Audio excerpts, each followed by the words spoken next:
lè ṣẹlẹ̀ wá borí ogun kọlọ́run rọ ẹ̀bì àwọn tó kú lọ́gàn o. Ó máa mi kan èrò ọ̀tá ò lè ṣẹlẹ̀ ọ lórí kò sóhun tó lè ṣẹlẹ̀ wá borí ogun kọlọ́run rọ ẹ̀bì àwọn tó kú lọ́gàn o.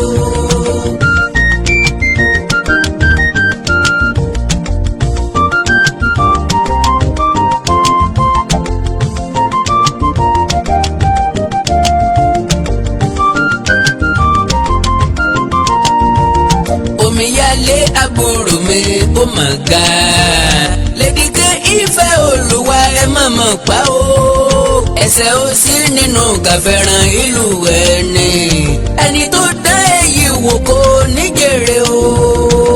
Ó máa mi kan èrò ọ̀tá ò lè ṣẹlẹ̀ ọ lórí kò sóhun tó lè ṣẹlẹ̀ wá borí ogun Ọlọ́run rọ ẹ̀bì àwọn tó kú lọ́gàn o. ọ̀sán gangan ni kánnakánná hàn láìjí oródòdòdò ní gbogbo bàbá ń sè àkùkọ tó bá kọ lóru ọ̀gànjọ́ yóò dòun ẹbọ òkété tó bá jẹ̀dí ọ̀sán a sì fẹ̀yìn gbá kú mọ̀ ìjọba àpapọ̀ àtàkì ilé olóyè Sunday Igboho wọ́n fẹ́ jí igbé ni orí ló kó bàbá Olúwadámilọ́lá yọ wọ́n rán ọlọ́pàá wọ́n rán sọ́jà wọ́n sì rán àwọn agbanipa wọ́n pààyàn wọ́n sì gbé òkú wọn lọ gbogbo ọkọ̀ tó wà nínú. mo kí onílé mo kí àlejò mo kí ọkùnrin bẹ́ẹ̀ ni mo kí obìnrin mo kí ọmọdé mo kí àgbàlagbà mo kí yín káàbọ̀ lẹ́ẹ̀kan sí orí ètò Yorùbá Nation Now. ẹ̀yin tí ẹ wo ìtí a ṣe tí a fi ránṣẹ́ bí ọ̀sán yìí eyín la pè ní tí a bíbẹ̀ ni a ti sọ láti fi omíyalé hàn níbi tó ti ṣàlàyé gbogbo ohun tó ṣẹlẹ̀ ní July 1st ní ilé olóyè Sunday Igboho bí àwọn DSS ṣe wá dọ̀yà há wọn ohun tó ju tiẹ̀ náà rí jọ náà bí wọ́n ti kúrò ní ìlú Ìbàdàn dé Oǹdó àti dé Àbújá gbogbo ẹ̀ òun náà lómíyalé ni omíyalé ló ṣàlàyé gbogbo ẹ̀ pátápátá o. ẹ̀yin tí ẹ bá ti wo fídíò yẹn mo ti gbé jáde láti ọ̀sán yìí láti bí aago 5 ìrọ̀lẹ́ ni mo ti gbé jáde. fídíò náà ni fídíò òní ní ọjọ́ Monday ọjọ́ ajé èní ní ọjọ́ ajé ní oṣù October. ẹjọ́ kí ni déètì èní náà o èní kọ́ ní 25 náà ọjọ́ kẹẹ̀ẹ́dọ́gbọ̀n oṣù kẹwàá ọdún 2021 tó èní ní ọjọ́ Monday ọjọ́ ajé ọjọ́ kẹẹ̀ẹ́dọ́gbọ̀n oṣù kẹwàá ọdún 2021 mo ti gbé kan jáde láàárọ̀ yìí ní ọ̀sán yìí ibẹ̀ láti ṣàlàyé láti fi hàn wá láti ẹnu omíyalé gangan gbogbo tójú wọn rí títí tí wọ́n fi dé DSS kí lójú wọn rí gan lọ́gbà DSS gbogbo ẹ̀ pátápátá olómíyalé ṣàlàyé adúpẹ́ lọ́dọ̀ Ọlọ́run pé gbogbo àwọn méjèèjìlá ni ẹsẹ̀ wọn ti pé padà o ni wọ́n ti fi wọ́n lẹ̀ láìsí ẹyọ kan tó kú sọ́hùn lẹ́yìn àwọn méjì tí wọ́n gbẹ̀mí wọn sí inú ilé olóyè Sunday Igboho. a wá fi àsìkò yìí àfi bí Olódùmarè ọba òkè kó bá wa rọ̀ wọ́n lójú o iwájú wọn tí wọ́n dojúkọ Ọlọ́run jẹ́ kó dà ẹ̀yìn tí wọ́n fi sílẹ̀ kí Elédùà má jẹ́ kó bàjẹ́. lónìí a fún ìròyìn ayọ̀ kan wá ní ọjọ́ Jímọ̀ wípé wọ́n ti fi Lady K lẹ̀ pátápátá ṣùgbọ́n tí ẹ bá wo bí àkọlé tòní ṣe sọ àkọlé tí mò ń ṣe lọ́wọ́lọ́wọ́ ìṣesọ náà ló sọ pé ẹ wo Lady K o tí ó bá gbogbo ayé sọ̀rọ̀ bẹ́ẹ̀ ni Lady K pẹ̀lú barrister Ọlájẹ́ngbésì tí í ṣe lọ́yà tó jẹ́ lọ́yà wọn àwọn méjèèjì àwa sọ̀rọ̀sọ̀rọ̀ ní àná òde yìí ní ìjẹta ní àná ní àwa sọ̀rọ̀sọ̀rọ̀ ànájọ́ Sunday ní gbogbo àwa sọ̀rọ̀sọ̀rọ̀ bá lọ́yà barrister Ọlájẹ́ngbésì ní gbogbo wa bá sọ̀rọ̀ níbẹ̀ náà ni ó sì ti fi Lady K hàn wá pẹ̀lú ayọ̀ àti ìdùnnú òní Lady K fi bá wa sọ̀rọ̀ táwa náà sì bá sọ̀rọ̀ láàárọ̀ yìí lọ́sàn-án yìí nírò àṣálẹ́ yìí jàre ó wù mí kí n gbé Lady K wá àmọ́ kí n wá tó lọ ẹ jẹ́ n fi ọ̀rọ̀ kan tí a máa ń sọ ẹ jẹ́ kí n fi kún wípé ẹ̀yin ò ṣe bá wa tẹ subscribe tó bá dórí YouTube lẹ ti ń wo ètò yìí ẹ bá wa tẹ subscribe tí ẹ bá ti tẹ tẹ́lẹ̀ bákan náà ni pé ẹ wo bí tí wọ́n fi àmì aago sí ni à ń pè yẹn ní notification bell ẹ bá wa tẹ yẹn náà tí ẹ bá ti tẹ méjèèjì ìgbàkígbà tí n bá ti ṣe fídíò síta ni wọ́n á máa gbé wá fún yín wọ́n á máa wá fún yín notification pé Bàbá Gbàgede mọ̀ fídíò ẹ̀ tó ti jáde o abẹ́yìíkéyìí tí ó bá ṣẹlẹ̀ ní inú ṣánẹ́ẹ̀lì wa yìí mo níròyìn ayọ̀ kan fún wa pé àwọn tí ẹ ti mọ̀ tipẹ́tipẹ́ nínú mídíà tí wọ́n ti kàròyìn sẹ́yìn èyí tó tiẹ̀ tó ṣe fọgbọ́n yọ ètò kan tí wọ́n ṣe láti bí 80s ní ìgbà náà Ìṣọ̀lá Kíṣípò àti arákùnrin Bùnmi Ayélàgbé àwọn méjèèjì níléeṣẹ́ wa máa gbé papọ̀ lórí ìròyìn tí a fi síta mo rò pé ẹ̀yin tẹ́ ẹ̀ wò ẹ ti rí wọn àwọn ẹni yìí ti ń ka ìròyìn kí wọ́n tó bírú wa làwọn méjèèjì ti ń ṣe ohun tó jọ mọ́ ètò lórí rédíò àti tẹlifíṣọ̀nù àwọn méjèèjì níléeṣẹ́ wa gbé papọ̀ gẹ́gẹ́ bí tẹ́yìn èèyàn máa ń bi wá léèrè pé ẹ fẹ́ kí Yorùbá kí wọ́n máa papọ̀ kàròyìn gbọ́kànràn English àti Yorùbá la ṣe lọ gbé àwọn àgbààgbà méjèèjì wá àwọn ni wọ́n ka ìròyìn nínú ìròyìn tí a fi síta ní àṣálẹ́ yìí tó ó wù mí ká lọ wo Lady K o ká lọ gbọ́ nǹkan tí Lady K sọ gan-an ó yá ẹ̀jẹ̀ adé ọ̀dọ̀ Lady K àti Barrister Ọlájẹ́ngbèsì àti Saheed tí wọ́n jọ fi wọ́n lẹ̀ ní pápápá ẹ̀jẹ̀ asáré débẹ̀ ó yá o ẹ bá gbé Lady K sí. wọ́n yá fóònù láti bá wa sọ̀rọ̀ ni a dẹ̀ fẹ́ pé kẹgbọ́ lẹ́nu wọn nítorí pé àwọn náà ṣe iṣẹ́ níbi tó dé bàbá wa lọ́ọ̀yà Pẹ̀lúmi Ọlájẹ́ngbèsì ẹ bá wa sọ̀rọ̀ à ń gbọ́ yín kí ni position àwọn èèyàn wa àti pé health-wise kí ni position kan wà ẹ ṣe. ẹ ṣé mo dúpẹ́ ọ̀gá mi mo kí gbogbo wa ẹ kalẹ̀ màá kàn tún wa pé a kú oríire fún Lady K àti Ládélé pé Ọlọ́run gbà wọ́n kúrò nínú túbú DSS bí kéèsì ẹ ṣe wá ń sìn a ṣe wà ní court ẹjọ́ wà so ọ̀rọ̀ púpọ̀ kò ní sí mo kàn fẹ́ kí wa pé a kú iṣẹ́ mo lè kí gbogbo èèyàn pátá torí pé a mọ̀ pé gbogbo àwọn èèyàn ló gbìyànjú pátá káàkiri orílẹ̀-èdè àgbáyé so àjọ akàn máa kí ká dúpẹ́ lọ́wọ́ yín ẹ jẹ́ kí n wò bóyá mo lè súnmọ́ Lady K àti Ládélé kí ẹ lè rí wọn nítorí bí nǹkan ṣe rí àtẹ̀gbà wọn ní ààyè láti sọ̀rọ̀ síta ìdí ni wípé kéèsì wà ní court and anything tó bá sọ ó máa wà recorded against them. wọn ò ní lè sọ̀rọ̀. okay tó bá ti yàtọ̀ pé ní kálí mi. You are muted. Barrister Ọlájẹ́ngbèsì, you are muted. Only mama mute ẹ torí nǹkan tó fẹ́ sọ. Oh, okay. No, wọ́n fẹ́ kó bá wa sọ̀rọ̀ náà ni. ẹ jẹ́ kú yín ní ẹ jẹ́ transfer yín sí Lady K kọ́mọ̀ kí n pé ẹ kálẹ̀ ẹ kú iṣẹ́ and all of that then Mr. Ládélé. Audio yín wà muted ní la ṣe ń sọ fún yín ẹ pay attention. Ó ti yọ kúrò ní muted báyìí ó ti yọ sílẹ̀ tí wà ókè. Ẹ kálẹ́ sà ẹ kálẹ́ o. Ẹ kálẹ́ o, Olúwa ṣeun, Olúwa ṣeun. We love you.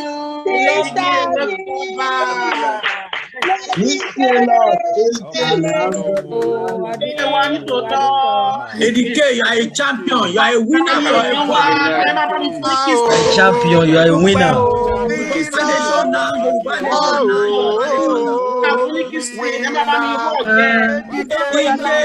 Don't win you, winner.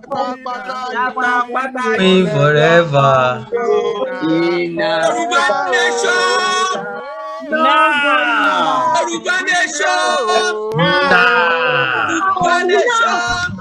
Yorùbá nation. No retreat, no surrender. No surrender. Happy for you people.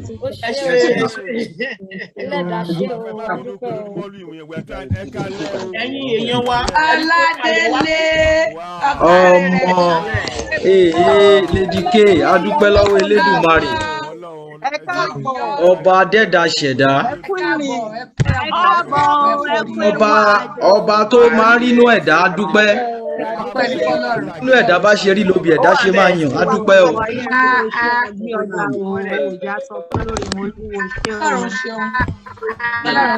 I'm so happy.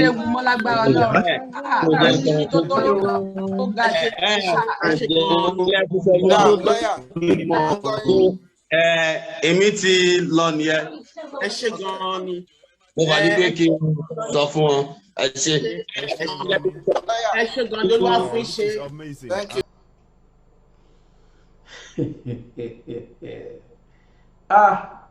Ohun yẹn ó sáùndì létí mi bí ẹni pé ó ti tó ọdún 10 tí mo ti gbọ́ ohun yẹn gbẹ̀yìn. Ṣé gbogbo ìgbà tán kú wà ní àhámọ́ wọn ò jẹ́ kán sọ̀rọ̀? Kò sẹ́ni tó gbóhùn wọn. Adúpẹ́ lọ́dọ̀ Ọlọ́run. Lady K lẹ́gbọ́ yìí o àti Saheed náà àwọn méjèèjì òun lẹ́rí tí wọ́n sọ̀rọ̀ yìí.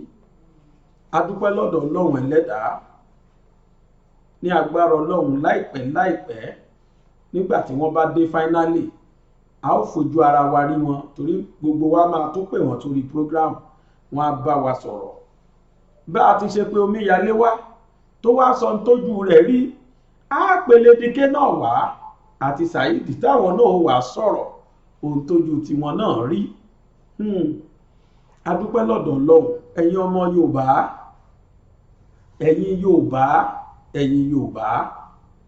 ẹ̀yin àgbààgbà Yorùbá àtọ̀dọ́ ìwọ tó sì rò pé nǹkan nọ́mà nílùú yìí ṣòro ríran wò. Àwọn èèyàn ń sọ òdodo pẹ̀lú sùúrù láì ṣàgídí bẹ̀ láì tàjẹ̀ sílẹ̀ wọ́n ń gbé wọn tì sátìmọ́lé. Wọ́n mú wọn bí ẹni mú ẹran wọ́n pa wọ́n dànù láìṣẹ̀ láìrò. Ẹ̀yin èèyàn dẹ̀ rò pé nǹkan tó ṣẹlẹ̀ yìí dáa kò sí wàhálà. Kódà mo tó rí inú Yorùbá tó ń sọ pé Ọlọ́run mú wọn bó ṣe yẹ kó rí nìyí. Kẹ́ tó wá mọ̀ pé Ọlọ́run ò mú wọn. Kẹ́ tó wá mọ̀ pé jà èmi àti ẹni wọ́n ń gbé Ọlọ́run ò ní jẹ́ kó pẹ́. Elédùmarè ò sì ní jẹ́ kó bọ́. Mo tiẹ̀ tún gbọ́ ìròyìn ìwọ̀sí kan lónìí. Mo gbọ́ ìròyìn ìwọ̀sí kan lónìí. Ẹni tó jẹ́ agbẹjọ́rò fún olóyè Sunday Igboho Barrister Aliu. Mo gbọ́ pé wọ́n pariwo síta pé tó ẹ̀yin èèyàn kò sẹ́ni tó rán yín iṣẹ́ olóyè Sunday Igboho rán yín iṣẹ́ ẹ̀yin olóṣèlú. Kò sẹ́ni tó rán yín iṣẹ́ o. Kí ni tó ṣẹlẹ̀ rèé? Wọ́n ní àwọn olóṣèlú kan wọ́n ti kóra wọn jọ. Àṣé fídíò tí mo fi síta ní ìjẹrin níjọ́ Jímọ̀, fídíò àkọ́kọ́ tí mo fi síta níjọ́ Jímọ̀ tí mo sọ pé Sunday Igboho ṣetán o láti fi agitation lórí Yorùbá Nation sílẹ̀ pé kó sì gba amnesty látọ̀dọ̀ gọ́fìmẹ̀ntì. Tí mo jáde pé kò jọ o irọ́ tó tóbi ni. Àṣé òótọ́ díẹ̀ wà nínú ẹ̀. Àṣàwọn olóṣèlú ló ń ṣiṣẹ́ náà. Àṣàwọn olóṣèlú ni wọ́n lọ ń lo ọgbọ́n àlùmọ̀kọ́rọ́ yìí láti lọ lẹ̀dí àpò pọ̀ mọ́ ìjọba lókè wípé kó sọ pé àwọn fún olóyè Sunday Igboho ní amnesty kó wá di olóṣèlú kó wá jọ PDP tàbí APC kíjọba lè túlẹ̀. Kódà wọ́n ní wọ́n ti lọ sí ọ̀dọ̀ Búbù wọ́n ti ń lọ bá Sunday Igboho bẹ̀bẹ̀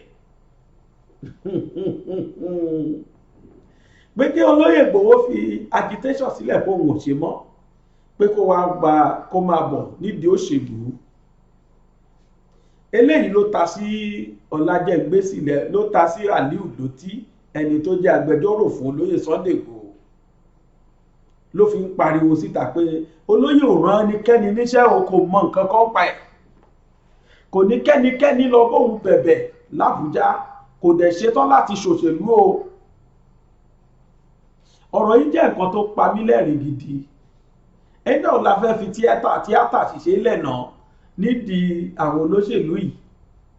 Olóyè Igboho tó bá jọ òun tipẹ́tipẹ́ ni láti fi ojú gbogbo ọmọ Yorùbá gbolẹ̀ á ti ṣe tipẹ́ ṣùgbọ́n láyé àti láéláé ẹgbọ́n kan tí Omíyalé sọ ní fídíò tí mo fi síta ní àìpẹ́ yìí nírọ̀lẹ́ yìí ẹgbọ́n tó sọ ó ní pé 150% no going back ó ní Yorùbá nation now ó lóun sì ṣetán láti tẹ̀lé olóyè Ìgbòho mo kódà wọnú sàárè mo wá sọ pé ẹ̀ tí ẹ̀ ní wọnú sàárè lágbára Ọlọ́run ilé tó yẹ yín tó yẹ gbogbo ẹni tó jà fúnlẹ̀ Yorùbá nígbà tá a bá gbà tán ilé tó yẹ yín lẹ́ wọ̀ mo kàn ràn kẹ́ ẹ sọ pé ẹ wọ sàárè lágbára Ọlọ́run.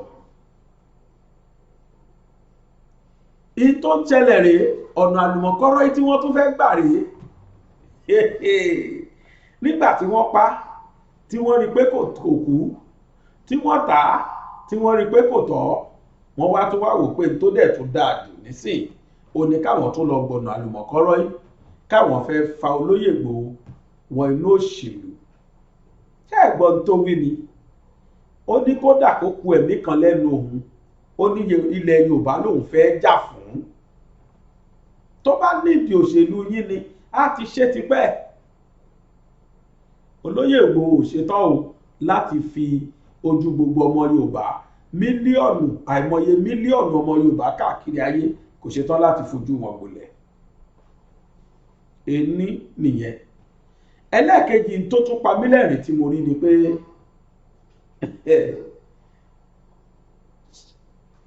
ẹni tó ń jẹ́ Màlàmí gbogbo alákùkù mọ́ Anthony General of the Federation ẹ̀ tó jọ̀gá pàpàtà fún àwọn adájọ́ ní ìlú Nàìjíríà Màlàmí ó mà jáde ó ti wá ka àwọn ẹ̀sùn tí mo sọ níbí ní ìjọ Jímọ̀ wípé wọ́n tún ti gbọ̀nà àlùmọ̀kọ́rọ́ yìí wọ́n tún ti wá ẹ̀sùn kan sí olóyè Ìgbòho lẹ́sẹ̀ olóyè Ìgbòho nìkan kọ́ o ó kọ́kọ́ ka ẹ̀sùn Nnamdi Kanu tó fi mú ó ṣẹ̀ tún wá ka ẹ̀sùn olóyè Ìgbòho fúnra rẹ̀ gbogbo báwọn ṣe gbówó kan lákàntì ẹ̀ gbogbo bó ṣe transfer owó kan sákàntì alákàntì àtàwọn ọ̀rọ̀ tí ò ṣe é gbọ́ tí ò ní làákàyè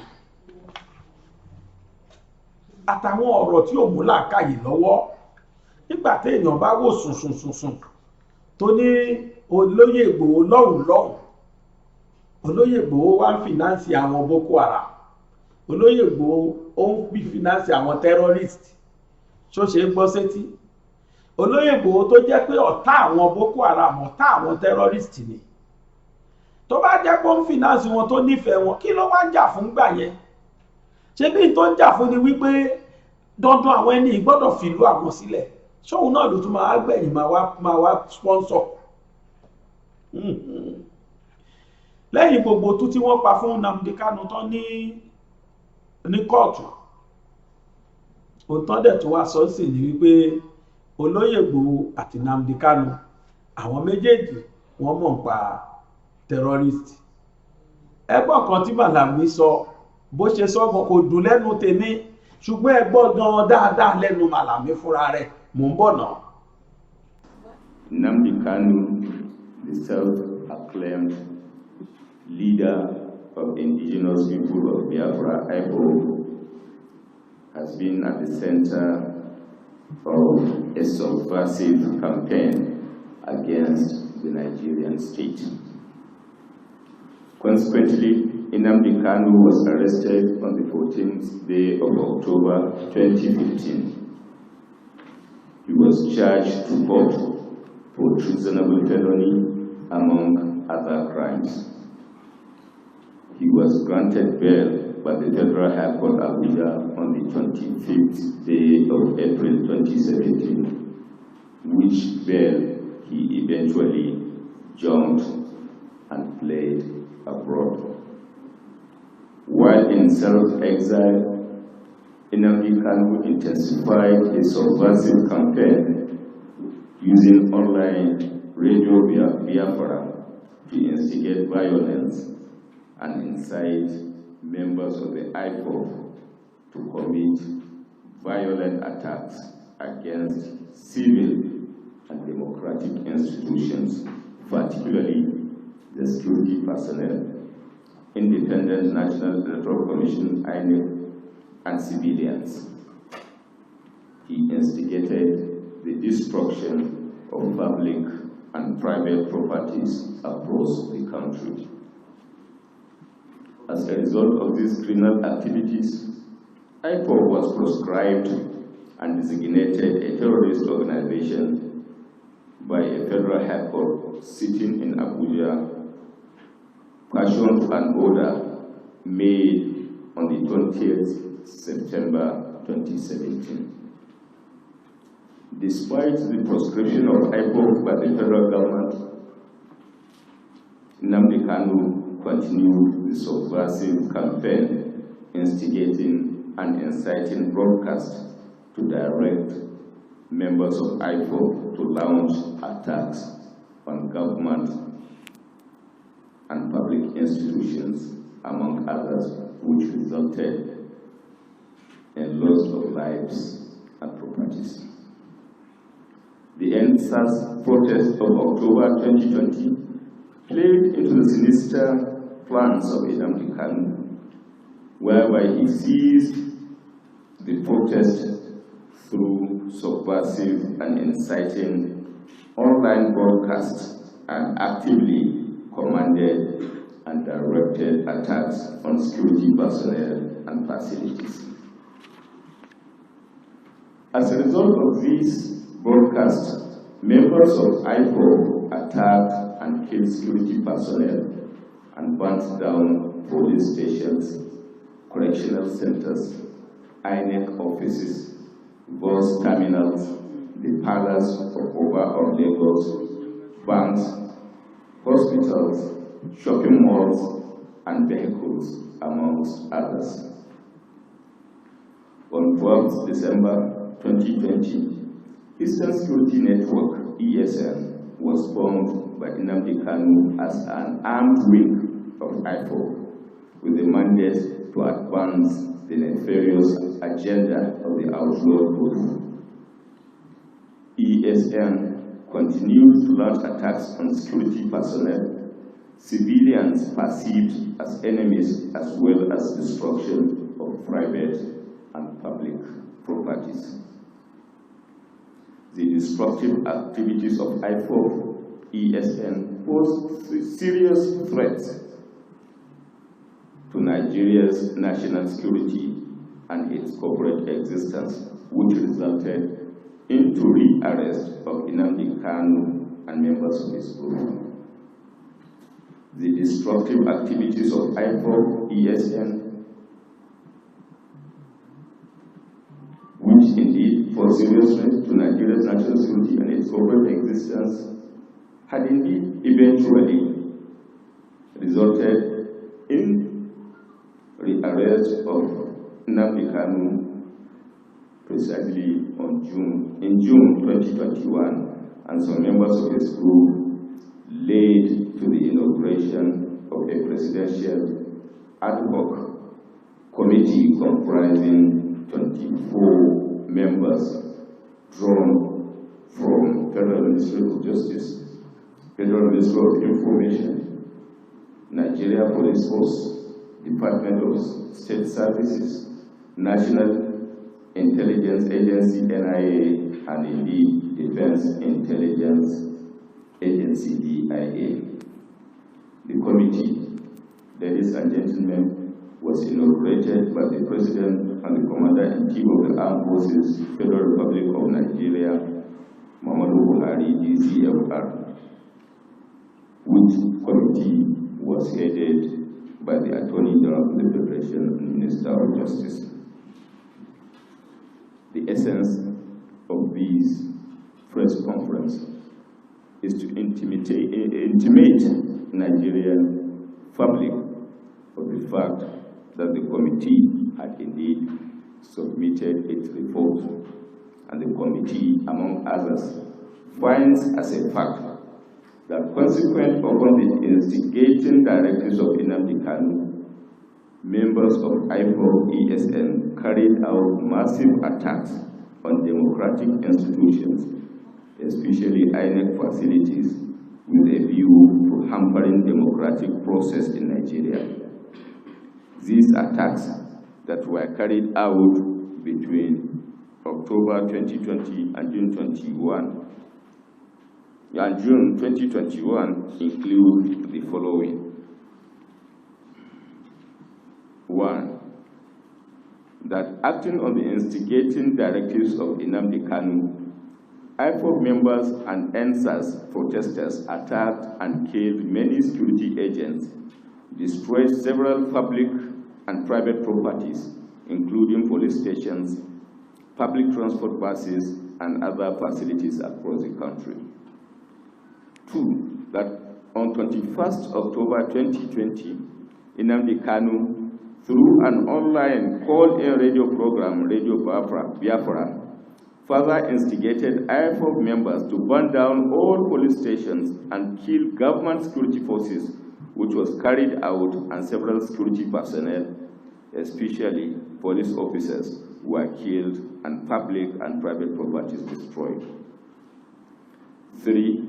175 security personnel were in consequence killed by IPOB ESN, comprising 128 policemen, 37 military personnel, and 10 other security operatives across the country.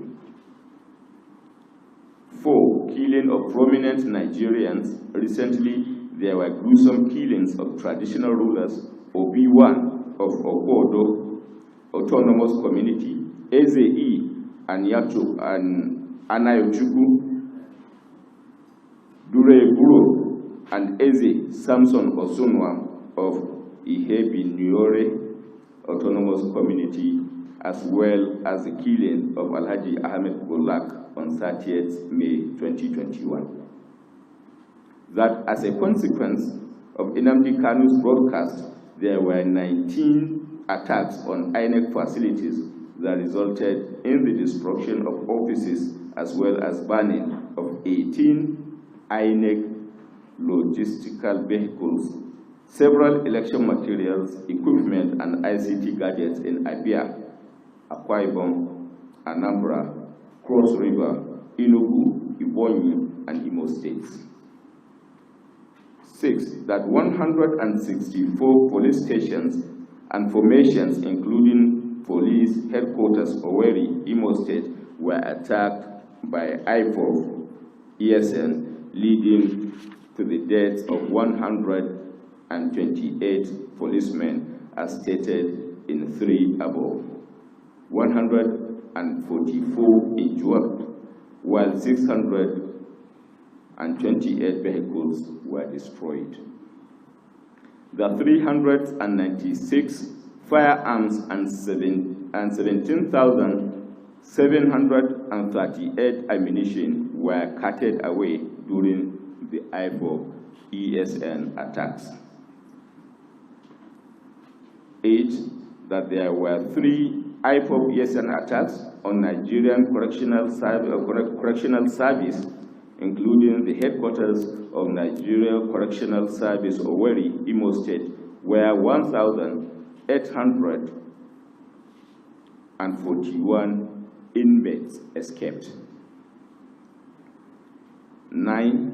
That the headquarters of the Nigerian Immigration Service, Umuahia, Abia State, was also attacked by IPOB ESN, leading to the death of 1 officer. That there were several IPOB ESN attacks and destruction of public and private properties during the NSAS and Biafra agitations across the country, especially in the southeast and south-south regions, notably the Palace of Oba of Lagos, where 12 flats were completely looted and vandalized. The country home of Governor of Imo State, Senator Hope Uzodinma, was burnt. Over 150 buses burned at Lagos bus terminal. Senator Ndoma Egba's home in Calabar Municipal, Cross River State, was completely looted and vandalized. Lagos State DNA and Forensic Center, City Hall, Racecourse, First Bank Branch Lagos, Lagos State Public Works Commission, Nigeria Port Authority, Marina Lagos, High Court Iboshere, Lagos were all banned, among other heinous crimes committed. We also established that Kanu is not alone in his subversive activities. He has accomplices in Nigeria and abroad, individual and groups, as well as state and non-state actors who are aiding and facilitating his campaign against the people and state of Nigeria.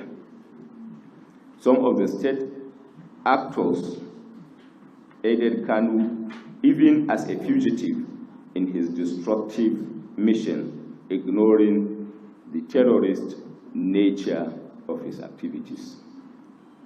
We call on these countries to desist from aiding subversive acts by Kanu and IFOB against the state of Nigeria and its people. Conversely, there are some friendly countries which, recognizing the state of IFOB as a terrorist organization, have either banned the activities of IFOB or placed Kanu on stop list. To these peace-loving countries that have put Kanu on their stop list and banned IFOB from operating in their territories, we express our appreciation as a nation. Similarly, the federal government has received the report on financiers of Adeniyi Sunday Adeyemo, aka Sunday Igboho. The report revealed that Sunday Igboho is a director and signatory to Adeshun International Concept Limited, registered on 23rd April 2010. Adeshun International Concept Limited also has Oladele Oyetunji and Ederobo Adeyemo as directors. Similarly, Igboho is linked to 43 bank accounts in 9 banks. The major financier of the fugitive and separatist was found to be a federal lawmaker in the National Assembly. A total sum of 127,145,000 naira was received by Igboho from his financiers between 22nd October 2013 and 28th September 2020 through Adeshun International Concept Limited account. A total of 273,198,200 transaction outflows was recorded from Sunday Igboho's account between 15th March 2013 and 11th day of March 2021. Investigations revealed that Adeshun International Concept Limited, belonging to Igboho, transferred the sum of 12,750,000 to Abbal Bako and Sons. It might be recalled that Abbal Bako and Sons and its promoter Abdullahi Umar Usman are suspects in the ongoing joint terrorism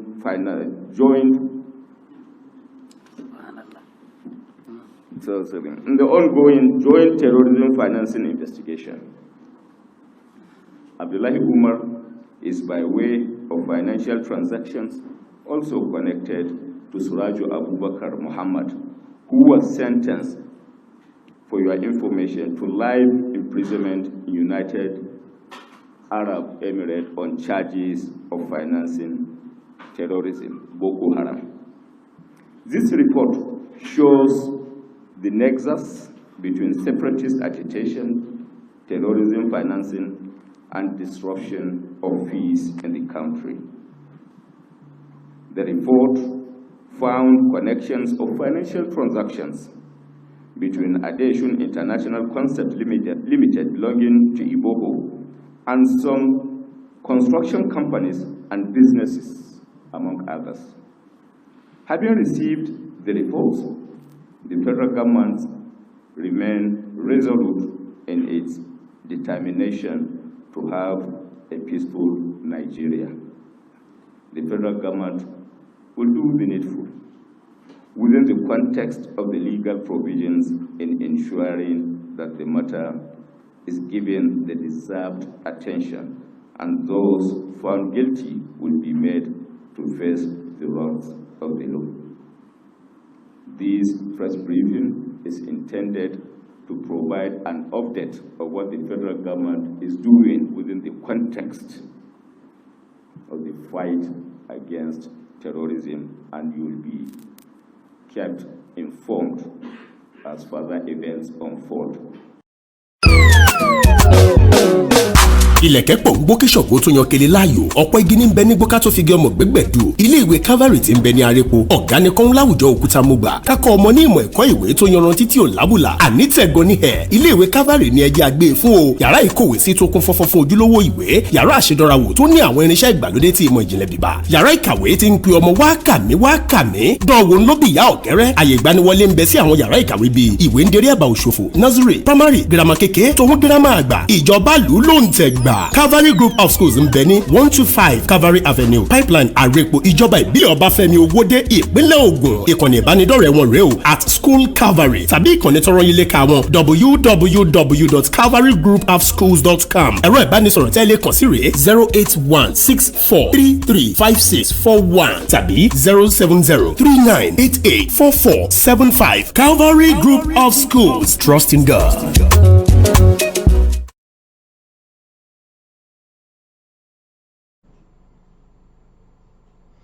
tó ìwọ̀sí oko ẹ̀gàn ẹgbọ́n tí Màlàmí wí Adésùn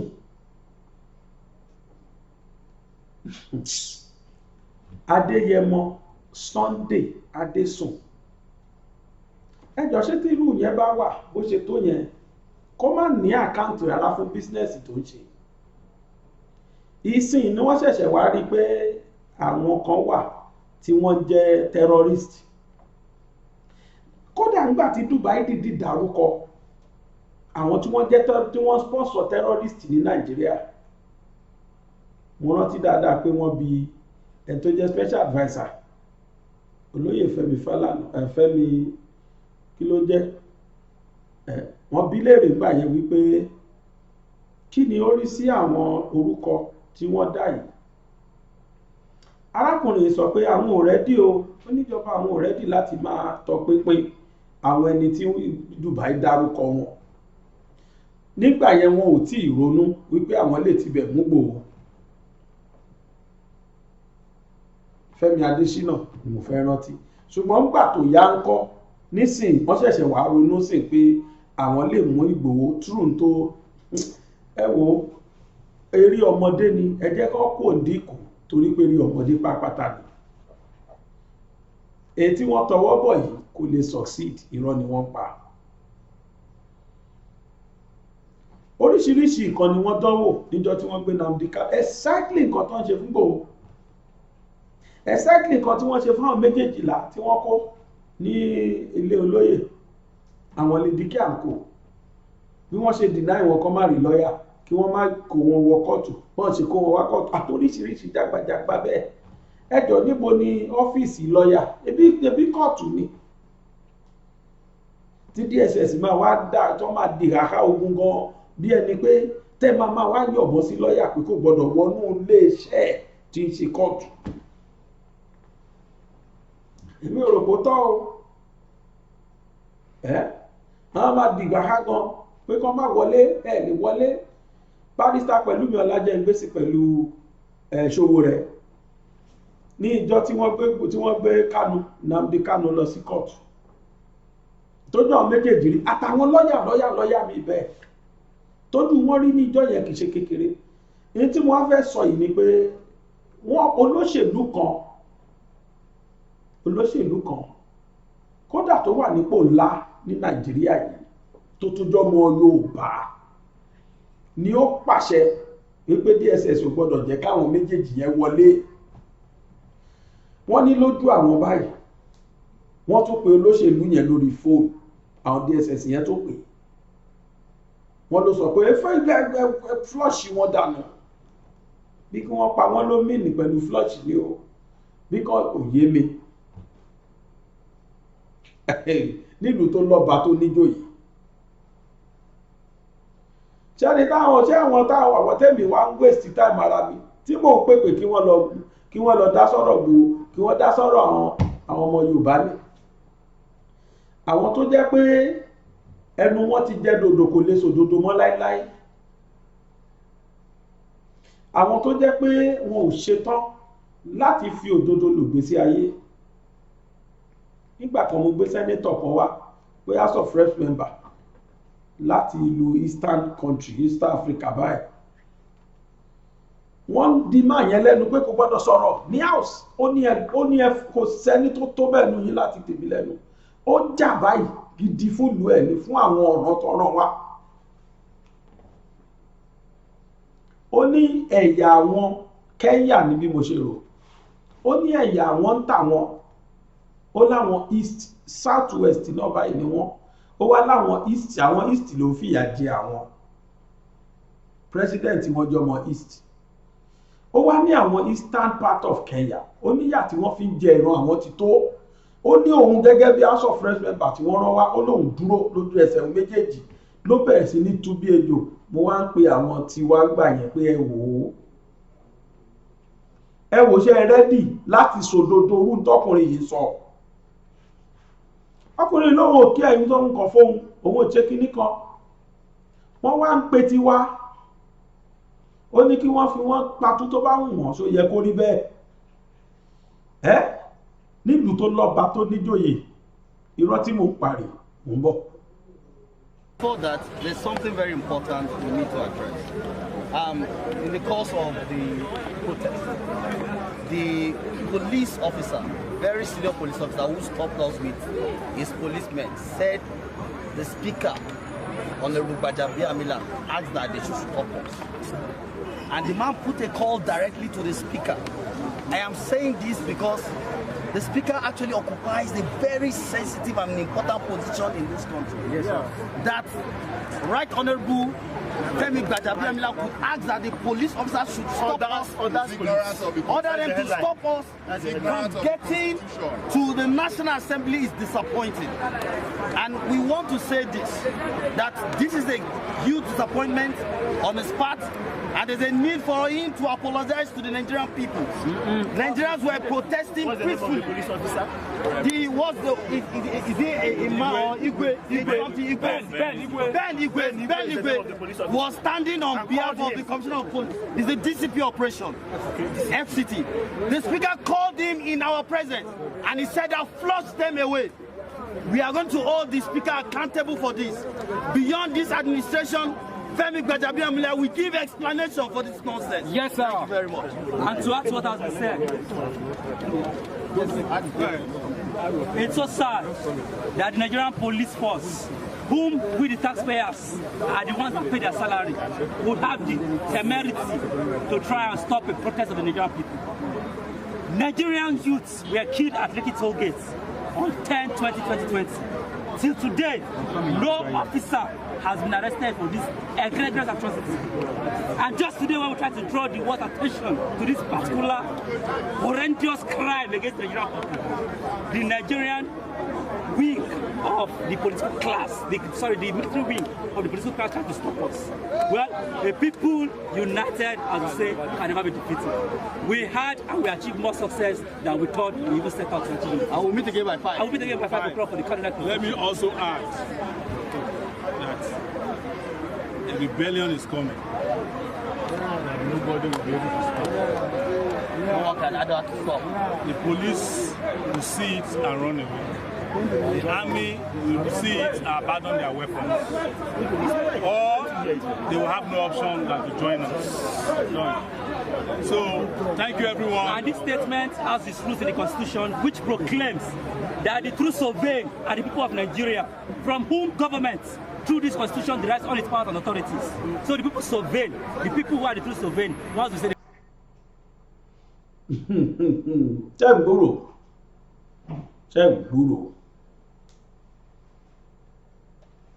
ẹkú ti gbọ́ tán ti là mọ́lẹ̀ fúnra wọn, èmi ò fẹ́ kó jẹ́ nómìnlẹ̀ tí máa gbọ́ ni. Aṣòfin Fẹ́mi Gbàjàbíàmílà wọn ló pàṣẹ kí wọ́n pa Túméje tọ́dẹ̀ ń pa nínú igbó fún wọn, Yorùbá sí Yorùbá. Ìbáwọn tèmi waste time tí mò ń pè ní pé kí wọ́n dìde mọ́rọ̀ Yorùbá. Ṣé rí téèyàn bá ti wà nípò yẹn, ọmọ ìyá ẹ̀ bá fẹ́ kú kò sí tó kàn kán sá ti má fi ipò yẹn sílẹ̀ ló kàn wọ́n. Ọlọ́run ẹlẹ́dàá kúkú ṣàánú wa, Ọlọ́run á ṣàánú Yorùbá nínú ìtakòsí. Ẹ wo gbogbo tó ń ṣẹlẹ̀ nílùú yìí káàkiri. Àníṣẹ́ ní tó ń bà mí nínú jẹ́ lọ́wọ́lọ́wọ́ tí mò ń rò ní pé ẹ lè rí ọmọ Haúsá kọ̀ọ̀kan. Ẹ wo gbogbo tó táwọn Fúlàní yìí ń pa, no single arrest. Ìtàn bá dé arrest, ẹbọ́ ni wọ́n fi wákìlì ilẹ̀ tí mo sọ yìí. Fídíò tí mo post ní àná ọjọ́ Sunday, mo dẹ̀ fọ́gbà ẹ̀wọ̀n yẹn hàn wá níbi tí wọ́n ti lọ bọ́ọ̀gù ẹ̀. Àṣẹ nítorí wákìlì ni, wákìlì tó ti fọ́n sáyé nìsín. Àìmọye ẹni tó yẹ pé ńgbà tán bá gbé wọn dé police station báyìí, èmi ti gbọ́ orí tán lọ́lọ́pàá sọ pé òun ò lè gba Fúlàní lẹ́gbẹ́ wa, ní òde lè gbà sọ́dọ̀ wa, ẹ máa gbé lọ, ó mà dáràn mà ní wọ́n mà mú ní o. Àwọn ọlọ́pàá láwọn ò lè gbà ní police station. Wọ́n wá ń da àwọn tó mú ríboríbo ẹni fẹ́ jíyàn gbé. Ṣùgbọ́n ọmọ Yorùbá àtọmọ Ìgbò àwọn méjì náà dáràn lọ́wọ́lọ́wọ́, terrorist làwọn yẹn. Ṣùgbọ́n àwọn tó ń ṣe terrorist act gan tí ó jẹ́ pé wọ́n ń pa ìmọ̀ye táyé rí wọn báyìí ń mú, wọ́n ní bandit lásán ni wọ́n. Àti bandit àti terrorist, kí ni ìyàtọ̀ méjèèjì tó fi máa di pé Ìgbòho máa wà láhàámọ́ níbi tó wà, tí Nnamdi Kanu náà máa wà láhàámọ́ níbi tó wà, tí ìyàwó bẹ̀rẹ̀ sí ní jẹ àwọn méjèèjì, ṣùgbọ́n tí ọmọ Fúlàní free láti gbé àwọn tó ń gbébọn tí gbogbo ayé rí, kò sí tó ṣẹlẹ̀ sí wọn. Ẹ wo báwọn Lady K ṣe dà láti July 1st, August 1st ó kóṣù kan, September 1st ó kóṣù méjì, October 1st ó kóṣù mẹ́ta. Wọ́n wá release ẹ̀ ní October 23, oṣù mẹ́ta àti ọjọ́ mẹ́tàlélógún. Tí wọ́n fi release ẹ̀, kò sẹ́nibọ̀dì nínú àwọn olóṣèlú tàbí àgbàlagbà kan tó sọ pé òun rí wọn, tó tẹ̀ sọ pé ó kàn òun, tó tẹ̀ sọ pé òun mọ ibi tí wọ́n wà, tó tiẹ̀ lè sọ pé àwa concern rárá o. Ní ìgbà tí Ọbásanjọ́ wà president, mo rántí dáadáa, mi ìmẹ́ tó ṣẹ̀nú àwọn nọ́tánà yẹn náà tọ́básanjọ́ fẹ́ gbé, bóyó dẹ̀ ti gbé ni. President Buhari tó wà ń bẹ̀ sí ló líìdì àwọn delegate wá láti north wá bá Ọbásanjọ́ l'Àbújá, ló líìdì delegate wá bá Ọbásanjọ́ l'Àbújá pé ọmọ àwọn yìí rárá o, nǹkan kò gbọdọ̀ ṣe, ìrà ò gbọdọ̀ rà. Àwọn tí wá kò sí tó kàn wọ́n. Ẹ wo gbà tí Fẹlá tó ti ń bá wọn kò bọ̀, ṣe bí tán ṣe fún Ìgbòho ìná ṣe fún Fẹlá, wọ́n papapa wọ́n pàyẹ, wọ́n sọ yẹ ẹ̀dànù látorí òkè. Ìtọ́mọkùnrin yẹn dẹ̀ sọ gbà yẹn, Awólọ́wọ̀ sọ, Tabiola náà jà fún, tí Fẹlá náà sọ, àwọn mẹ́tẹ̀ẹ̀ta sìn kò sí tíjọba fọwọ́ tẹ̀. Umaru Dikko ọjọ́ kìíní ànàṣẹ́ gbàgbé, wọ́n fi Umaru Dikko lẹ̀ lọ́fẹ̀ẹ́, ó lògbé sí ayé bó ṣe hùn pẹ̀lú gbowó Nàìjíríà tó jí kó. Tó bá di ọmọ Yorùbá kan ní Yorùbá ló máa ṣàtọ̀nà bó ṣe máa mú wá láti lóyìnbó. Wọ́n gbé wá láti lóyìnbó tì torí kó jọ ọmọ Fúlàní. Umaru Dikko ṣe tó ṣe gbé tí ò sẹ́nibọ́dì tó bí léèrè torí pọ́jà ọmọ north tó bá jẹ́ ọmọ tiwa ni ẹ̀mọ́ tó tẹ́ fi pa Yorùbá gan ló máa kọ́ fi hàn gbogbo ayé. Fẹ́mi Fálànà Barrister wọ́n sọ àwọn nǹkan tí Fẹlá ṣe láyé yìí láwọn ìyà tí wọ́n fi jẹ tó wá padà di òfin, ìyà tí wọ́n fi jẹ ìyá ẹ̀ tó wá padà dòfin. Ìdígbòho náà ń bá bọ̀ yìí tóun náà bá rí láti ò ní ṣe láíláí kò tí tó jẹ́ relent, ó sì máa padà dòfin, a sì máa padà ṣàṣoríire, a sì máa padà já sí èbúté ayọ̀. Barrister Fẹ́mi Fálànà wọ́n analyse àwọn nǹkan tó ṣẹlẹ̀ sí Fẹlá. Occasion kan ni wọ́n pè wọ́n sí tí wọ́n pè ní Felabration, ọdọọdún ni wọ́n máa ń ṣe. Wọ́n wá analyse àwọn tó ṣẹlẹ̀ sí Fẹlá tó padà wá dòfin lénìí àti irú ìyà wọ́n ti ń fìyà jẹ ọmọ Yorùbá ti pẹ́ bọ̀ o, ojú wa ò lá ní o.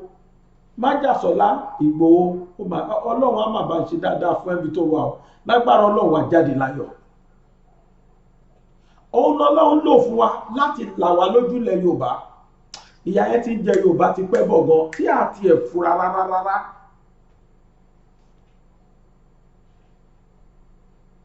Ṣùgbọ́n nígbà tó lọ sọ pé àsìkò tó, ẹ wo ọdún tí àwọn ọmọ Ísírẹ́lì fi jìyà lọ́wọ́ Fáráò.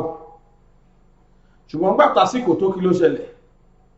Ọlọ́run bẹ̀rẹ̀ látorí wípé àfi káwọn ọmọ Ísírẹ́lì lóyún ọmọ kan. Gradual process lọ̀rọ̀ Ọlọ́run. Ó máa ń gbé from one step to the other ni. Látorí ìpele lọ́lọ́run máa ń ṣiṣẹ́. Ìpele àkọ́kọ́ ó ní kí wọ́n kọ́ lóyún kí ló jẹ́ Musa tá mọ̀ sí Moses. Torí pé Ọlọ́run fẹ́ lọ lò ó ní bí 30 ọdún sígbà tá wà yìí, Ọlọ́run jẹ́ kan lóyún ẹ̀. Wọ́n lóyún ẹ̀ tán àti tọ́tún dọ̀ràn. Ìgbà tán bí kí ló ṣẹlẹ̀? Ẹmọ tí Musa là kọjá, tí Moses là kọjá kó tó dàgbà. Bẹ́ẹ̀ náà ni gbogbo àwọn tọ́lọ́run bá ti fẹ́ lò á jẹ́ kí kọ́kọ́ la àwọn kọ̀ọ̀kan kọjá náà. Ó ló ṣẹlẹ̀ sígbò òyìnbó là kọjá yìí. Ó ló ṣẹlẹ̀ sígbò tí gbò là kọjá yìí. Ẹ wá mọ̀ tó ṣẹlẹ̀ sí Moses. Ṣùgbọ́n ṣé iṣẹ́ tọ́lọ́run fẹ́ lò fún ṣọ́lọ́run ò lò fún?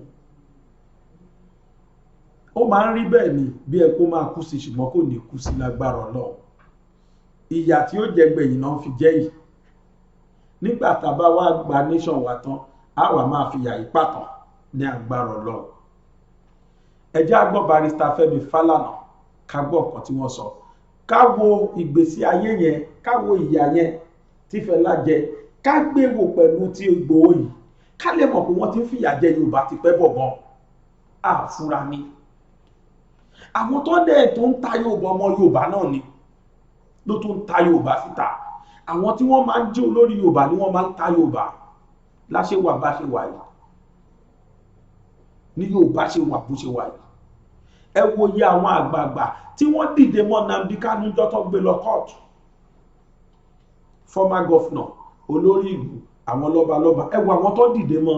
Ẹ jọ olórí mélòó lẹ rí ní kóòtù rí jọ́ tó ti dá níjọ́ tọ́rọ̀ Ìgbòho ti ṣẹlẹ̀? Olórí mélòó ló lọ? Ta ló tiẹ̀ lóhùn rí? Ṣọba ló yọjú síbi àbíjòyè, gbogbo wọn ò fẹ́ kí wọ́n mọ̀, ẹ má mọ̀ mí mọ́mọ́ yẹn lórí kálukú bá kiri. Kò sí nǹkan tó ń fìyà jẹ Yorùbá, àìlóòótọ́, àjẹbánu, àtàìlẹ́sọdódó. Bámúbámú ni mo yó mi ò mọ̀ pé bí pọmọ ẹnìkan ọ̀kan ló ń fìyà jẹ Yorùbá lọ́wọ́. Ẹ wo ìgbésí ayé tí Barrister Fẹ́mi Fálànà tí wọ́n portray nínú fídíò tẹ́fẹ́ wò yìí, kẹ́ wá gbé sí ti olóyè Sunday Igboho, kẹ́ wá wo ìyà tó ti jẹ Yorùbá sẹ́yìn àti tó ń jẹ Yorùbá lọ́wọ́lọ́wọ́ tá a tètè fúra. Mo ń bọ̀. 1960, our country has been groping in the dark. Throughout his life, Fela sang about the problems of the country. Fela spoke about the problems of the country.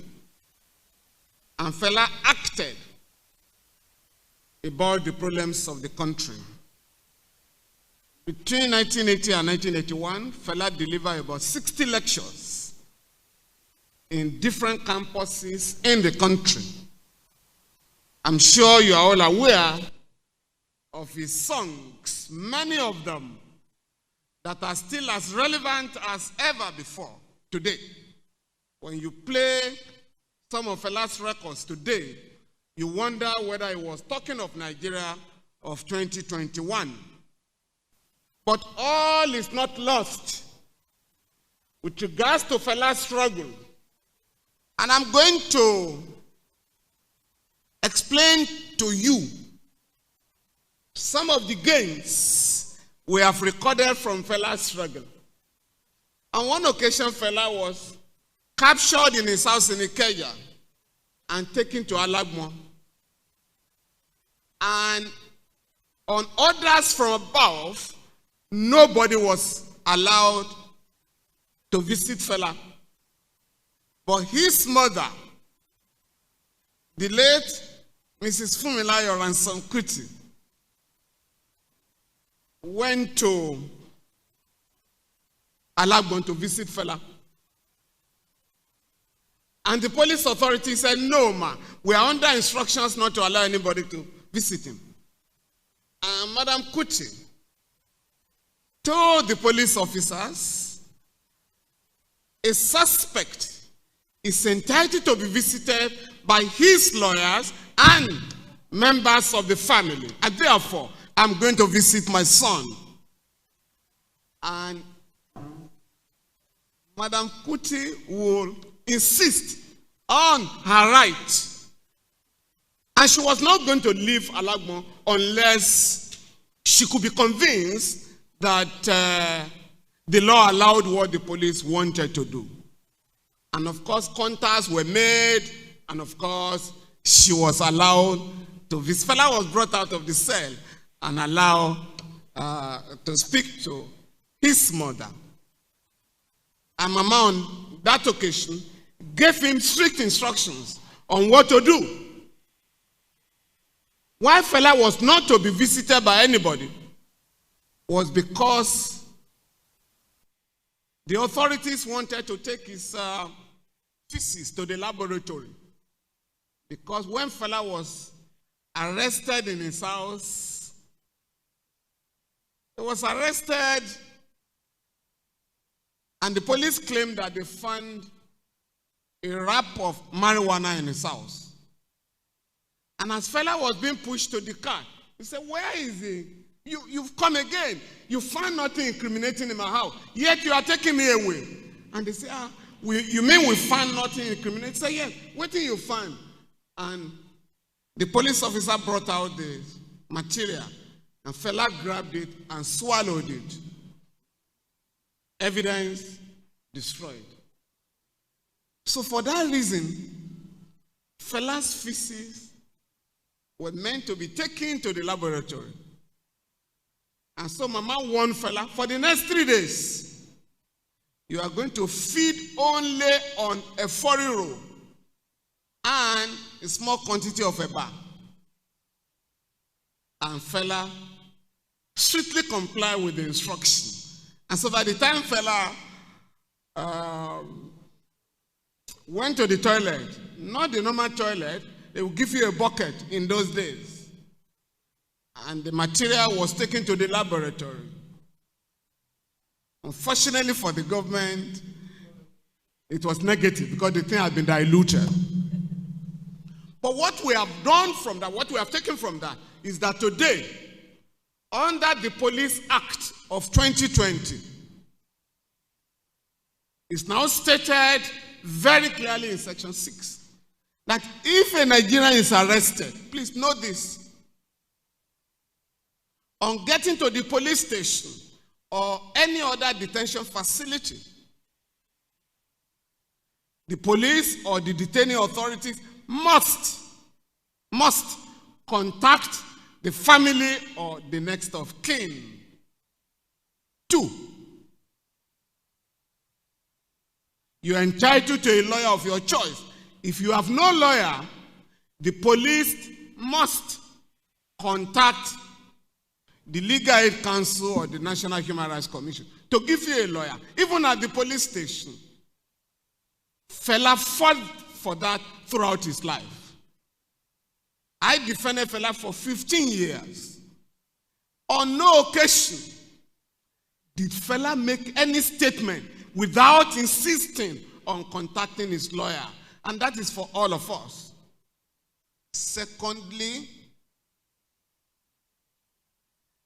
once a month, not less than once a month, the chief magistrate, a chief magistrate in any area in the country, shall conduct a visit to all the police stations in the magisterial district with a view to ensuring that nobody has been detained illegally. Please, all of us, you must know the nearest court and the chief magistrate in your area so that you can insist that visitation be conducted. The other law that Fela fought for is that no Nigerian shall be subjected to torture in a police station or anywhere in the country. I'm sure that is what Unknown Soldier was all about, how they came to the house, beat him up, the mother, the brother, and everybody, and took them away. You also know about sorrow, tears, and blood. Again, about torture by the police and the military. The battle against torture was won in 2017 when the Anti-Torture Act was enacted by the National Assembly. Under that law, the police officer or anybody who inflict torture on a Nigerian, on a citizen or anybody, shall be prosecuted, and the penalty is 25 years imprisonment, no option of fine. If the person dies in the process, the police officer or whoever is responsible shall be tried for murder. Again, we must thank Fela for that. The last one is the case of Ransom Kuti, an Attorney General of the Federation, arising from the brutalization meted out to the family and the burning of the house. Notwithstanding that the panel of inquiry set up by the government claimed that the house was bombed by an unknown soldier, the family fought the case from the higher court to the Supreme Court. And what was the defense? That the king, like the Queen of England, could do no wrong. So if the king burns your house, so be it. But the Kuti family said no. And when the Supreme Court gave the judgment, the late Justice Kayode Esho said, it was not in doubt that at least 1,000 soldiers invaded the house, set fire, and beat up all the occupants. That as the law stood then, under the 1963 Constitution, the government could not be held vicariously liable for the atrocities meted out to the Kuti family and others. However, that is no longer the law. That under Section 6 of the 1999 Constitution, the government can be brought to book. The government can be sued. Since then, the governments of Nigeria, I'm talking of federal, state, and local government, and all powerful people are being taken to court, and they are still taken to court on a daily basis to account for oppression. The last one is about bail. In every police station, it is boldly written that bail is free. But on a daily basis, as we are gathered here, Nigerians are paying for bail because the system has commercialized our liberty. On one occasion, 4 of Fela's 4 members of the Kalakuta Republic were charged before a magistrate court in Ikeja here. The magistrate had granted bail in the open. The practice then was that after bail had been granted in the open, lawyers have to go to the chambers, one after the other, to negotiate with the magistrate on what will be paid. On this occasion, bail had been granted to this young man, and of course, it wasn't my business to see any magistrate in chambers. And so I was not going to do that. This was a Friday afternoon, and this is a lesson for all of us. When it was about 3 o'clock, I asked the clerk of the court, please, can you ask the magistrate whether she's going to allow my clients to go home? They were already in the Black Maria. They were set to go to Kirikiri. And I went to them to let them know that they might spend the weekend in Kirikiri. But by Monday, I will get them out. And I was very sure by Monday, that magistrate will no longer sit. But you are going to Kirikiri. They said, lawyer, we not say the magistrate won't take bribe. Fela must not hear say we offer bribe. Okay? Kirikiri now for human beings, not before goats. If we go, we will come back. And no client have ever given me such confidence up to that time. Confidently, I went back to the court. As Fela would say, I did shakara to the magistrate, knowing that my client were not bothered. But somebody ran to the head of the magistracy to say, problem had arisen. Fela's boys, that's the language, Fela boys have been taken to Kirikiri because they didn't pay bribe. And the head of the chief magistrate had to rush to the court. I went to the chamber, and you could hear, don't you know you are caught in trouble? Answer these people so that they can go, and you go on with your business. And of course, at that stage, my clients were released, and they were allowed to go home without going to Kirikiri. The lesson for all of us is that we must struggle for our rights. We must defend our rights. The law is there. But we are too much in a hurry. And that is why we suffer daily. If there is anything I took from the Kuti family, it is that you must be ready to suffer inconvenience for your right. And at the end of the day, you will win your battles.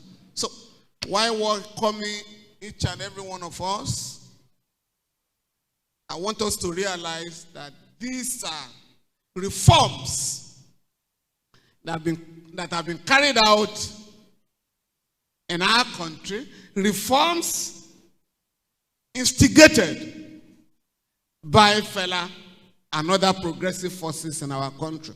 Today, we want to know whether we can continue to talk of reforms or revolution.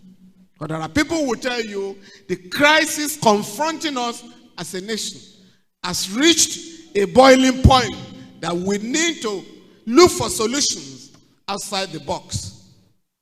Let me conclude my introductory remarks by informing all of you that as we are gathered here today, 14 people who assassinated the late Thomas Sankara, Captain Thomas Sankara, Fela's friend,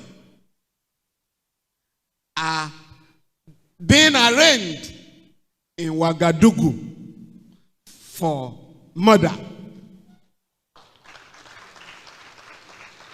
And number one accused, the first accused person, is Blaise Compaoré, who was in power for 28 years. And during those years, he made it possible for justice to be done. Even though he's in exile in Côte d'Ivoire, he's going to be tried in absentia. And this is a lesson for all dictators in Africa, that no matter how you run, justice will catch up with you one day. Fela visited Sankara. Both of us were supposed to be guests in July 1987, but my passport was seized by the State Security Service. But Fela was allowed to go, and Fela came back with fond memories that no leader, since the days of Nkrumah, no leader had moved Africa. No leader had a better vision than Sankara.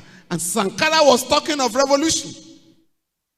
That country was one of the poorest in the world. But Sankara made it possible for the people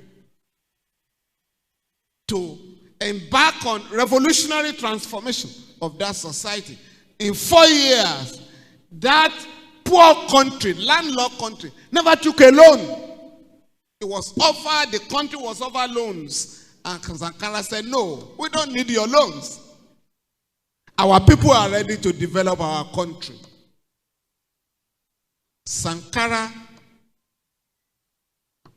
ensured that literacy rate of 13% went as far as 73% in 4 years. That everybody has to go to school. Everybody has to be educated. And one thing that will interest men here, Sankara banned polygamy and ensured that every Wednesday, once a week, men had to go to the market every Wednesday so that men could know what women were going through. Because for him, any revolution without the liberation of women can never succeed. After the assassination of Sankara, Compaoré invited Fela, and Fela said he was going to go. I said, how can you go? He said, no, Femi. The man will regret inviting me. And Fela went. And Fela had composed a song, Underground System, how they killed Sankara. And at the stadium, jam-packed fully of people. The State House was a stone's throw. Compaoré was going to call, but I think he changed his mind. And Fela sang, if they kill Sankara today, it's not going to be possible tomorrow. And the whole stadium, it was pandemonium. Fela won. But what did Compaoré do? What did he do? They ensured that all Fela and his members of his band were hurriedly checked out of their hotel, taken to the airport. The airport, the plane took them from Lagos. The plane was to bring them back to Lagos. You were there. The plane dropped them off in Cotonou and went back. And of course, they found their way back. And Fela, as soon as he came back, went to the studio to release that record. I recommend that record for all of us. The point I'm making therefore is that this celebration is so important on a yearly basis that we are reminded of the struggle that Fela waged to make this country a better place for all of us. And we want to thank the organizers of this program, particularly Yeni, for keeping up the struggle.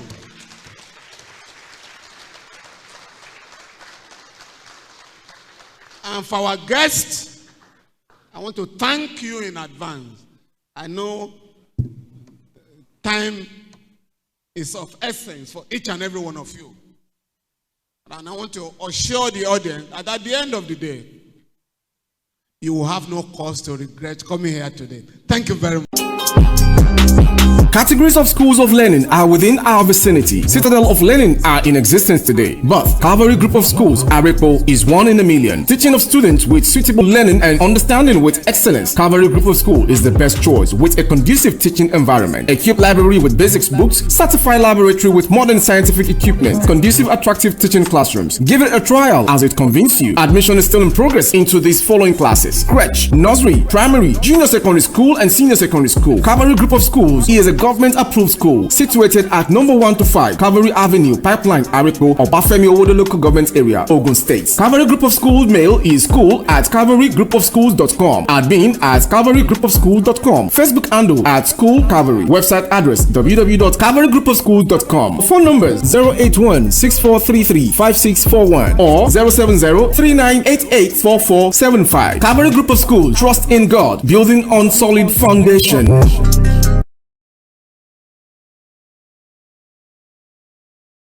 Late Baba Sebuti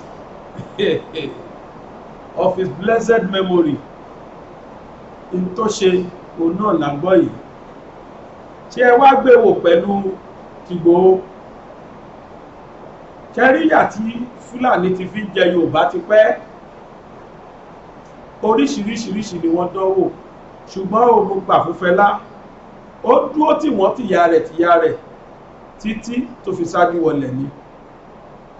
Irú ẹ̀ náà nìgbòho tọ́lọ́run tún gbé dìde yìí, ó sì dá mi lójú pé ní agbára Ọlọ́run Elédùmarè àṣeyẹ báyìí lálákànṣepo Àjàyè òun náà nìjà ilé yìí máa jẹ́ bíi ti agbègbè kan ní Abẹ́òkúta, wọ́n ní ìlú Ìjàyè, ibi tí a ti ja Àjàyè òun náà ládé yìí lágbára Ọlọ́run. Jẹ́ ìwọ tí o bá ní kòkò ṣèkà, tí o bá rántí ikú Gáà kí o ṣòtítọ́, ẹnikẹ́ni tó bá sọ pé ìfẹ́ Yorùbá wà lẹ́mìí òun, ẹ jẹ́ ká rí yàtọ̀ fáwọn kan tí wọ́n máa sápamọ́ sí kọ̀rọ̀, tí wọ́n máa bà ti Yorùbá jẹ́ ní kọ̀rọ̀. Tó bá jó nírú ẹ̀ níwọ̀n mọ̀ pé o èsì ẹ̀ ń bọ̀ láìpẹ́.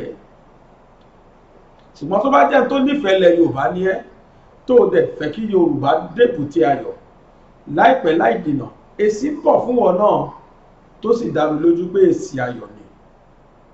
Oníyanṣẹ́ ọlọ́kàṣe, ẹni tí ẹ fi ojú wo tòní, gbogbo yín náà ni mo kí.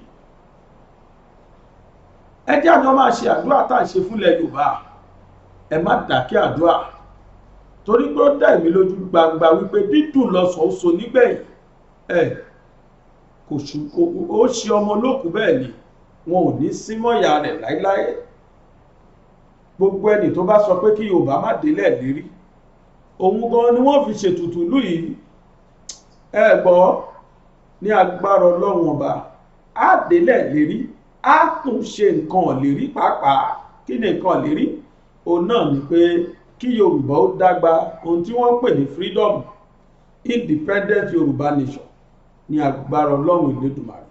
Lásìkò yẹn a máa ná owó wa tí a pa nílùú wa, a máa ná ọrọ̀ wa tí a pa nílùú wa, gbogbo èrè oko wa àwa la ní, gbogbo ọrọ̀ tí wọ́n bá rí nílùú wa, ìlú wa náà ni wọ́n máa fi tún ṣe.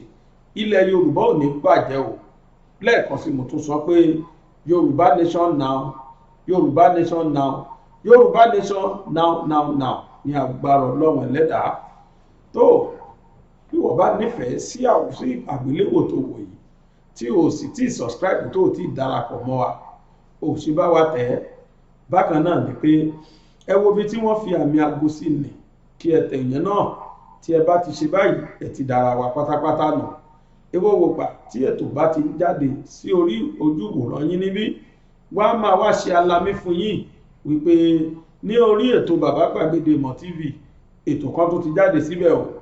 Mo fàsìkò yìí dúpẹ́ lọ́wọ́ àwọn ọ̀gá mi pátápátá, àwọn bàbá mi ní inú iṣẹ́ mídíà yìí. Olóyè Bùnmi Ayélàgbé, onígbà ohùn lọ́nà fún, àti olóyè Òwu Balógun Òwu, bàbá Ìṣọ̀lá Akínsípò tí wọ́n jẹ́ akọgun Òwújàre.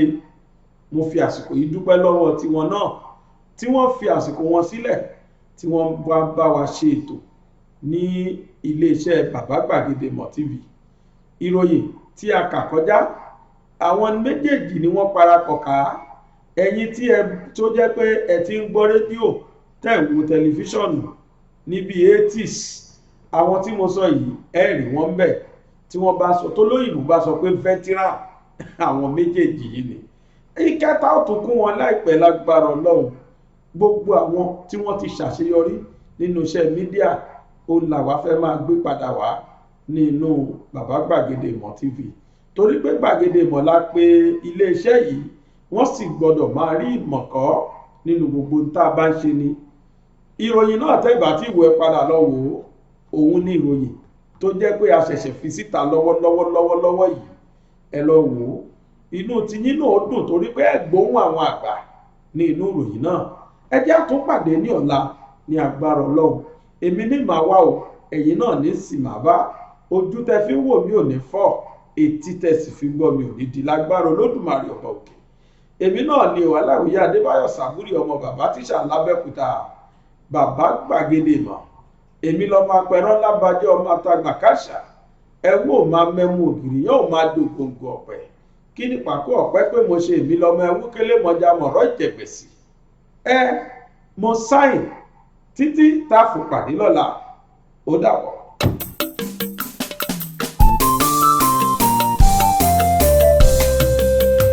BGI TV yìí mo fẹ́ máa wò ọ̀rọ̀ tó jẹ tí ń gbèsè mo fẹ́ gbọ́ ètò lóríṣiríṣi wọ́n wà lọ́lọ́kan òjọ̀kan ìròyìn tó kojú òṣùwọ̀n àtàwọn ọ̀rọ̀ àgbọ́ fi kọ́gbọ́n eré wọlé fún tẹ̀rù tọmọ tèwe tàgbà ẹ má fi para. BGI TV yìí mo fẹ́ máa wò ọ̀rọ̀ tó jẹ tí ń gbèsè mo fẹ́ gbọ́ ètò lóríṣiríṣi wọ́n wà lọ́lọ́kan òjọ̀kan ìròyìn tó kojú òṣùwọ̀n àtàwọn ọ̀rọ̀ àgbọ́ fi kọ́gbọ́n eré wọlé fún tẹ̀rù tọmọ tèwe tàgbà ẹ má fi para àdànà kó kọjá mọ́rí nǹkan fèrè bàbá rere káwí parí BGI TV we are the pace setters.